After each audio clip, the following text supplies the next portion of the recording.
Assalamualaikum warahmatullahi wabarakatuh. Perkenalkan saya Bena Gita Wahyu Setiabudi dengan NIM 2253358 dari kelas 2B Prodi Teknik Informatika ingin menjelaskan sedikit mengenai CMMI. Ini merupakan tugas rekayasa perangkat lunak yang keempat. Di sini saya akan menjelaskan tentang CMMI. CMMI. Apa itu CMMI? Kepanjangan dari Capability Maturity Model Integration. CMMI adalah pendekatan model dalam menilai skala kematangan dan kapabilitas sebuah organisasi perangkat lunak. CMMI awalnya dikenal sebagai Capability Maturity Model yang dikembangkan oleh Software Engineering Institute di Pittsburgh pada tahun 1987. Namun, perkembangan CMM selanjutnya menjadi CMMI. CMMI mendukung proses penilaian berjenjang. Penilaian didasarkan pada kuesioner dan dikembangkan secara khusus untuk perangkat lunak, yang juga mendukung perbaikan proses CMMI, memberikan panduan tentang praktik terbaik dalam pengelolaan proyek, pengembangan produk dan layanan, dengan tujuan meningkatkan kualitas efisiensi dan prediktabilitas dalam pengembangan perangkat lunak. CMMI sendiri memiliki 5 tingkatan kematangan yang didefinisikan, yaitu yang pertama inisial, yang kedua manage, yang ketiga define, yang keempat quantitative manage, yang kelima optimizing. Adapun penjelasan dari tingkatan tersebut, yaitu tingkatan pertama, kematangan awal. Pada tingkat ini, organisasi memiliki proses yang tidak terstruktur dan tidak dapat diulang. Kinerja proyek sangat tidak stabil dan sulit diprediksi. Kemudian ada tingkatan yang kedua, yaitu kematangan dikendalikan. Pada tingkat ini, organisasi mulai menerapkan proses manajemen proyek yang terstruktur. Proses dilaksanakan secara konsisten. Tingkatan yang ketiga yaitu kematangan didefinisikan. Organisasi pada tingkat ini telah memiliki proses-proses yang terdefinisi secara jelas dan dapat diulang. Proses-proses ini melibatkan seluruh organisasi dan didokumentasikan dengan baik. Selanjutnya, tingkat yang keempat yaitu kematangan dikelola secara kuantitatif. Pada tingkat ini, organisasi menggunakan pengukuran kuantitatif untuk mengelola proses-proses yang ada dan mengidentifikasi cara untuk meningkatkan kinerja. Dan yang terakhir yaitu tingkat kematangan optimal. Organisasi mencapai tingkat kematangan tertinggi dengan melakukan perbaikan berkelanjutan pada proses-proses mereka. Mereka menggunakan informasi yang dikumpulkan untuk membuat perubahan yang signifikan dalam cara mereka bekerja. Selain itu, CMMI juga memiliki ciri. Yang pertama, proses pengembangan dari suatu organisasi disederhanakan, dideskripsikan dalam wujud tingkat kematangan dan dalam jumlah tertentu. Yang kedua, tingkatan kematangan tersebut dicirikan dengan beberapa persyaratan yang harus diraih. Yang ketiga, tingkatan-tingkatan yang telah disusun secara sekuensial, mulai dari tingkat inisial sampai pada tingkat akhiran. Tingkat terakhir merupakan tingkat kesempurnaan.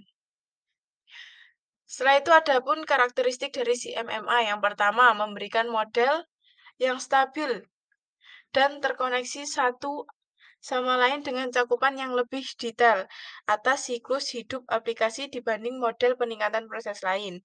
CMMI menggabungkan software engineering dan sistem engineering sehingga memberikan organisasi sebuah toolset yang terintegrasi. CMMI mengasimilasi pengalaman belajar yang didapat dari mulai aplikasi yang dikembangkan hingga penemuan masalah. Adapun alur kerja pada CMMI yang sedikit saya ketahui, yaitu inisiasi atau tahap 0, mengidentifikasi kebutuhan dan manfaat yang diharapkan dari penerapan CMMI, menentukan sumber daya dan anggaran yang diperlukan, membentuk tim, dan menetapkan peran dan tanggung jawab. Kemudian, tahap awal, melakukan evaluasi awal terhadap kemampuan dan kematangan organisasi, mengidentifikasi daerah perbaikan dan tujuan yang ingin dicapai, membuat rencana perbaikan dan memetakan proses yang ada dengan kebutuhan CMMI. Tahap kedua yaitu tahap manajemen proyek, membangun dan mengimplementasikan proses manajemen proyek yang sesuai dengan CMMI. Yang kedua, memastikan pengelolaan yang efektif terhadap lingkup, biaya, jadwal, dan resiko proyek.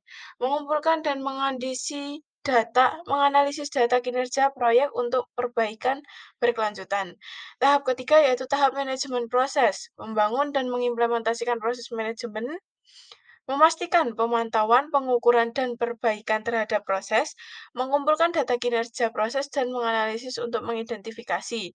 Yang keempat yaitu tahap manajemen organisasi, membangun dan mengimplementasikan praktik manajemen organisasi, mengukur kinerja organisasi secara menyeluruh, dan mengidentifikasi kebijakan dan prosedur yang diperlukan untuk meningkatkan efektivitas organisasi.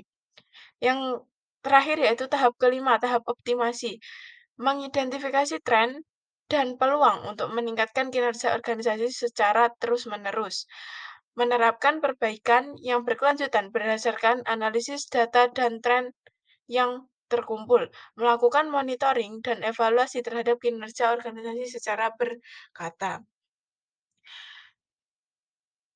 Itu tadi alur kerja. Selanjutnya ada proses. Ini beberapa proses dapat dibaca sendiri, dapat dipahami sendiri, yaitu yang pertama identifikasi kebutuhan dan tujuan, yang kedua perencanaan dan manajemen implementasi, yang ketiga pemetaan dan analisis proses, yang keempat desain dan implementasi proses, yang kelima pelatihan dan komunikasi, yang keenam implementasi dan pengendalian, yang ketujuh monitoring dan evaluasi, dan yang kedelapan yaitu perbaikan berkelanjutan. Adapun contoh CMMI pada pengembangan RPL terdapat pada PSP, TSP, ataupun assessment. Pada PSP, personal software process untuk membantu pengembang perangkat lunak meningkatkan produktivitas dan kualitas kerja individu mereka. PSP berfokus pada manajemen dan pengendalian pribadi dalam pengembangan perangkat lunak. Sedangkan tim software process atau TSP dapat dilakukan yaitu setiap proyek diluncurkan menggunakan sebuah skrip yang mendefinisikan tugas-tugas yang harus diselesaikan oleh asesmen proses. Dan asesmen proses merupakan tolak ukur atau untuk mengukur dan mengevaluasi efektivitas, kualitas, dan kematangan proses yang digunakan dalam pengembangan perangkat lunak atau bidang lain. Asesmen proses bertujuan untuk mengidentifikasi kekuatan, kelemahan, dan area yang perlu ditingkatkan dalam suatu proses.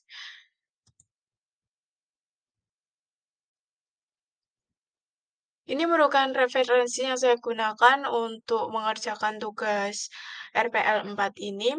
Sekian dari saya, terima kasih. Bila ada salah kata atau jawaban, saya mohon maaf. Wassalamualaikum warahmatullahi wabarakatuh.